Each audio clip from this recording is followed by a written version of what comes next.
lives depend on it. It sounds like hyperbole unless you've been in a tenure track position in the United States, right? Where the guiding principle still is publish or perish. That's the lives depend on it part. I also have to share that this is my first peer-reviewed publication. It's been wonderful to hear that Meridians has been the first of so many others in the room. And I see it just as a sign of good luck for my career.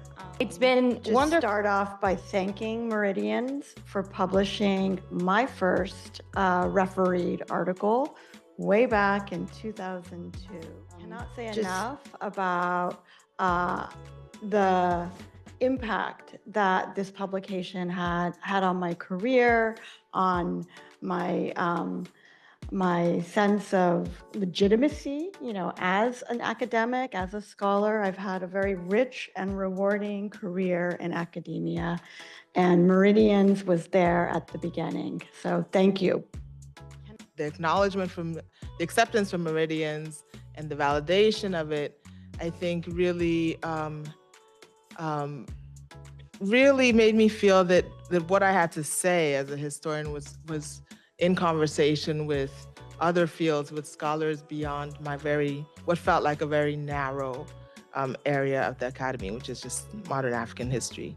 And providing an intellectual space for scholars like me and perhaps others who maybe because of our research subject or background, we were never meant to survive in academia. But because Meridians exist, I get to publish, and I'm still here, somewhat surviving. And my piece in Meridians was actually also the first academic article that I ever published.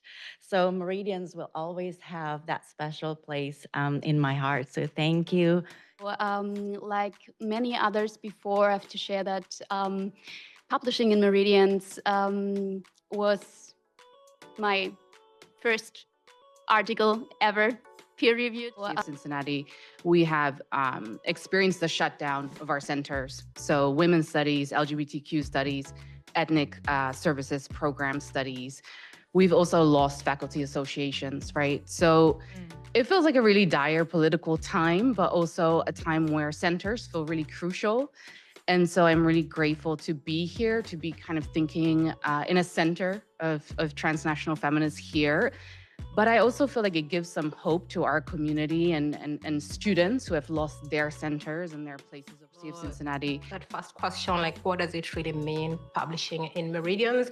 On a personal level, it's more of like, I got a job because of this. So I was able to feed myself because of my first article, which I've been talking about. So that is real. So Meridian saves lives.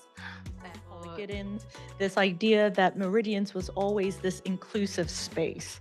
And I knew it was already inclusive because I figured they were the journal that I could actually approach with regards to the ideas that I wanted to explore, whether it was hip hop or Harriet Tubman, and oftentimes both. So impact, 2 months ago, I'm in Charleston, where I was invited to be part of an important panel at the Gibbs Museum of Art, which featured an exhibit about Harriet Tubman.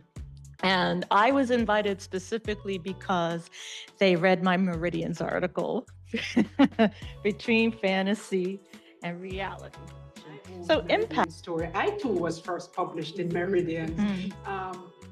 One of the things that we talked about in that workshop is how do we peer review in a way that's helpful, rigorous, but supportive. And that's something that I was happy to hear, those wise. Literary studies is such a rich vein for Meridians, and put very simply, literature is where resistance can be imagined when there are very little resources, and it's also where we dream better. So it's important, and it always will be.